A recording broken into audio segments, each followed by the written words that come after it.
नमस्कार किसान भाइयों, मेरा नाम है संजय कुमार और आप सभी का स्वागत है हमारी एक और नई वीडियो में। आज की इस वीडियो में किसान भाइयों सरसों की खेती करने का वो अमेजिंग तरीका आपको बताने वाला हूँ ना। इस तरीके को जानकर आप खुद ये कहोगे कि यार ये तरीका पहले क्यों नहीं मालूम था, क्योंकि इस तरीके से जो तरीका इस वीडियो में मैं आपको बताने वाला हूँ, इस तरीके से अगर आप खेती करते हो सरसों की, टाइम कम लगेगा। सरसों बुआई के बाद खेत में आपके एक भी खरपतवार नहीं रहेगा। सरसों की खेती इतनी सरल लगेगी आपको कि यार अगर ये तरीका पहले मालूम होता तो हम हमेशा से ही सरसों की खेती करते। उत्पादन भी काफ़ी अच्छा आएगा, कम से कम मेहनत है और बहुत ही ज़बरदस्त तरीका है। अगर जो तरीका मैं बता रहा हूँ उस तरीके से आप खेती करते हो तो आपको सरसों की खेती करना इतना आसान लगेगा कि पूछे मत। तो इस वीडियो को आप पूरा कंटिन्यू देखना, क्योंकि एक एक चीज़ सरसों की बुआई से लेकर अंत तक एक एक चीज़ आपको इस वीडियो में शेयर करने वाला हूं, जिससे कि आप सरसों की खेती करोगे तो आपको और कोई जानकारी लेने की आवश्यकता भी नहीं पड़ेगी। तो चलिए वीडियो को शुरू करते हैं। सबसे पहली जो बात है कि आप जिस खेत में सरसों लगा रहे हो, ध्यान ये रखना कि 25 सितंबर से लेकर 25 अक्टूबर के बीच में वो खेत खाली होना चाहिए, क्योंकि सरसों की खेती करने का ये सबसे परफेक्ट टाइम है। 25 अक्टूबर भी ना आए, 15 अक्टूबर तक अगर आप सरसों लगा दो तो और भी बहुत ही ज़्यादा अच्छा रहेगा आपके लिए। तो ये टाइम याद रखना। दूसरा, हम वैरायटी का थोड़ा बात कर लेते हैं, उसके बाद मैं आपको बताने वाला हूँ तरीके के बारे में। होता क्या है कि किसी की देखा देखी या किसी के कहने पर आप ऐसी वैरायटी का चयन ना कर ले कि आपको बाद में पछताना पड़े। इस बात का आप ध्यान रखें। जब भी वैरायटी का चयन कर रहे हो, किसी भी प्रकार की वैरायटी लगा रहे हो, उसका प्रॉपर रिव्यू आपके पास होना चाहिए। आपको ये पता होना चाहिए कि इस सरसों को लगाने के बाद इसमें फुटाव कैसा आएगा, इसमें जो है वाइट रस्ट की समस्या तो नहीं आएगी, इसका दाना बोल्ड और बड़ा रहेगा नहीं रहेगा, इसमें 41% तक तेल की मात्रा है या नहीं है। ये प्रॉपर जानकारी लेने के बाद ही वैरायटी का चयन करना। वैरायटी का चयन करने के बाद अब आता है कि सरसों बुआई का तरीका, कि किस प्रकार से सरसों की बुआई करें। तो देखिए, मैं जो तरीका आपको बताने वाला हूं, मैं खुद भी इसी तरीके से खेती करता हूं। इससे पहले भी मैंने सरसों की बुआई को लेकर वीडियो बनाई होगी, शायद मैंने इस तरीके के बारे में पहले भी कभी बताया होगा, लेकिन इतना डिटेल में नहीं बताया होगा, क्योंकि ये जो तरीका है ना, बहुत ही जल्दी आपका काम हो जाएगा। जैसे आपको सोयाबीन के खेत में सरसों लगानी है, तो आपको जो है सोयाबीन कटाई होने के बाद जैसे ही आप उसकी थ्रेसिंग करके घर लाते हो, 2 दिन में आप सरसों लगा सकते हो। तरीका इतना ज़बरदस्त है कि खेत में जो सरसों लगाओगे उसमें कोई खरपतवार भी नहीं रहेगा। बहुत सारे किसान भाइयों का ये भी क्वेश्चन रहता है कि हम जो है सरसों तो लगा रहे हैं, लेकिन सरसों में खरपतवार कंट्रोल कैसे करेंगे, तो वो भी आपको अभी पता चल जाएगा। तो वीडियो को कंटिन्यू वॉच करते रहना है, आपको आगे पीछे नहीं करना है। तो सबसे पहले आपको क्या करना है कि अपने खेत की, जिस खेत में आप सरसों लगा रहे हो, उसकी 2 बार जुताई कर लीजिए, गहरी जुताई कर लीजिए। 1 से या 2 दिन, अगर आपके पास टाइम है, जल्दी खेत खाली हो रहा है, तो 1 से 2 दिन की धूप मिलने दीजिए, कोई दिक्कत नहीं है। और अगर आपके पास टाइम नहीं है तो 1 ही दिन में सारा काम आप कर सकते हो। तो टाइम के हिसाब से आप अपना काम कर लेना। तो पहले क्या करना है आपको कि 2 बार जुताई कर लेनी है। उसके बाद नंबर आता है खेत में क्यारियाँ बनाने का। अब क्यारियाँ बनाने के बहुत सारे साधन हैं। कल्टीवेटर के साइड पे आप लोहे के चद्दर लगा के भी क्यारी डाल सकते हो। एक सेरा आता है 7 फीट का, उस सेरे से भी आप जो है क्यारियाँ डाल सकते हो। लहसुन बुआई की जो मशीन आती है उससे भी आप क्यारियाँ डाल सकते हो। जो भी क्यारियाँ डालने का आपका जो भी आपके पास साधन हो, उस हिसाब से खेत में आपको क्यारियाँ बना लेनी है। अब यहाँ पर 2 चीज़ें आती हैं, फर्टिलाइज़र का उपयोग और दूसरा सरसों की बुआई, यानी कि उसका छिड़काव कैसे करना है। तो देखिए, या तो आप सरसों के साथ में ही फर्टिलाइज़र का उपयोग कर सकते हो, या फिर खेत की जुताई के समय आप फर्टिलाइज़र का उपयोग कर सकते हो। कैसे भी आपको कर लेना है। Nitrogen, phosphorus, potassium plus sulphur, ये 4 प्रकार के पोषक तत्व हमको अपनी फसल की बुआई के समय देने हैं।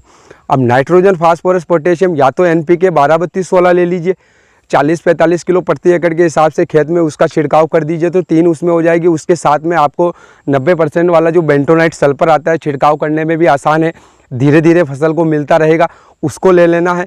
3-4 इनको आपस में मिलाकर खेत में छिड़काव कर देना है। या फिर DAP मिल रहा है तो प्लस MOP और साथ में रखना, लगभग 15 किलो एकड़ के हिसाब से, तो पोटेशियम उसके अंदर रहेगा। तो इनको आपस में जो भी खाद ले रहे हो, 4 प्रकार के पोषक तत्व आपको उसको किसी भी तरीके से, एक में कम आएगा एक में ज़्यादा आएगा, सबको मिलाकर कंप्लीट करना है। जुताई के समय भी छिड़काव कर सकते हो या फिर क्यारियाँ बनाने के बाद भी आप डाल सकते हो। अब यहाँ पर क्या करना है कि आपने क्यारियाँ बना दी खेत के अंदर, कंप्लीट आपका काम हो गया। उसके बाद आपको अगर इस टाइम पर फर्टिलाइज़र डाल रहे हो तो फर्टिलाइज़र का भी छिड़काव कर दो हाथों से। अब यहाँ पर आती है सरसों, तो सरसों 1 से 1.5 किलो प्रति एकड़ के हिसाब से आप छिड़काव कर दीजिए। अगर ज़्यादा अगेती लगा रहे हो यानी कि 25 सितंबर तक ही सरसों लगा रहे हो तो 1.5 किलो आप डाल देना, क्योंकि इस टाइम पर अगर मान लीजिए अगर ठंड कम है, खेत में कुछ कीट हैं, फसल को नुकसान पहुंचा दी, तो अगर पौधे ज़्यादा रहेंगे तो आपको दोबारा सरसों की बोवनी नहीं करनी पड़ेगी। क्योंकि कई बार ऐसा होता है कि बहुत ज़्यादा कीट लग जाते हैं तो फिर सरसों को दोबारा बोवनी की ज़रूरत भी पड़ जाती है, इतनी दूर दूर पौधे हो जाते हैं। तो इसका भी ध्यान रखते हुए 1 से 1.5 किलो के बीच में आप बीज दर रखना प्रति एकड़ की, और सरसों को आपको लगा देना है। लगाने का मतलब ये है कि सरसों को आपको जो है छिड़काव कर देना है खेत के अंदर।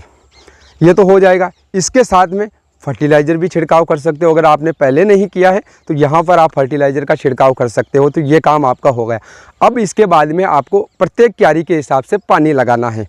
पानी जैसे आपकी मोटर है, नहरी इलाका है, कैसा पानी आ रहा है उस हिसाब से आपको खेत में पानी लगाना है, लेकिन क्यारी के अंदर हल्का पानी लगाना है। अगर आपके पास 2 ट्यूबवेल हैं, एक साथ पानी आ रहा है तो एक ही क्यारी में मत भेजना, उसको 2-3 क्यारियों में कर देना। क्योंकि शुरुआत में क्या है कि मिट्टी जुताई वाला खेत रहता है, हल्की मिट्टी रहती है तो बह जाती है, सरसों के दाने भी इधर उधर हो जाते हैं। तो क्यारी में हल्का पानी लगाना है, इस बात का ध्यान रखना। और उस हिसाब से आप 2-3 दिन के अंदर जिस खेत में आप लगा रहे हो उसमें पानी लगा देना। ज़्यादा दिन तक उसको सूखा पड़ा मत रहने देना, पानी जल्दी लगाना।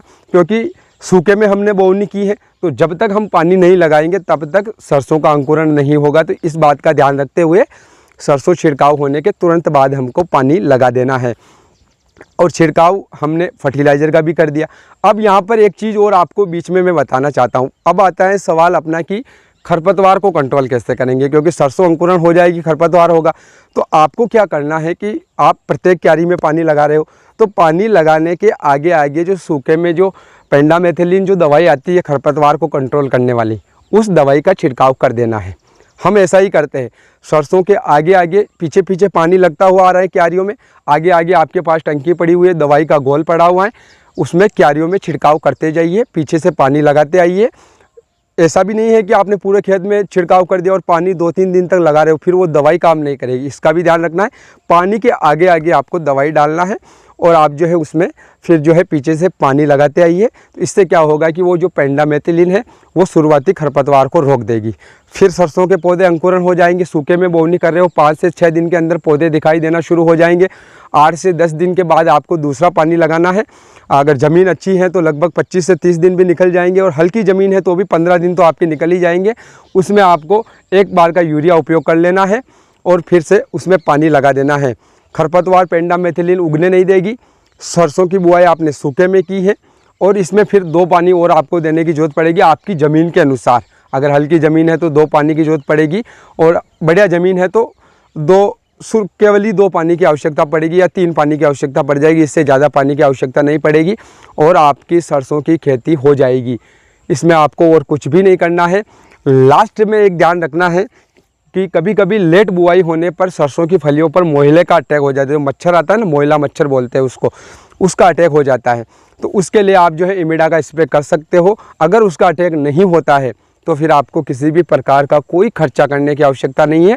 लास्ट में आपको हार्वेस्टिंग करनी है और इतनी सरल तरीके से आपके सरसों की खेती हो जाएगी। उत्पादन भी काफ़ी अच्छा आएगा।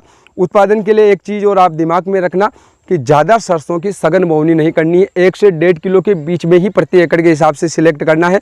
अगर 1 किलो या 1 किलो 100 ग्राम तक ही आप रखोगे तो और बेस्ट है। ज़्यादा बीज डालने से क्या होगा कि पौधे पास पास रहेंगे, पौधे में फुटाव कम आएगा, दाना भी कमज़ोर रह जाएगा, ज़्यादा बड़ा नहीं बनेगा। तो इन सब बातों का ध्यान रखते हुए सरसों की खेती करनी है। और इस तरीके से अगर आप खेती करोगे तो बहुत ही आसान खेती है और बहुत ही अच्छा प्रॉफिट आपको देखा जाएगी। तो उम्मीद है वीडियो आपको ज़रूर पसंद आई होगी। लाइक शेयर सब्सक्राइब जरूर करना। मिलेंगे अगली नई वीडियो में, तब तक के लिए आप सभी का बहुत बहुत धन्यवाद।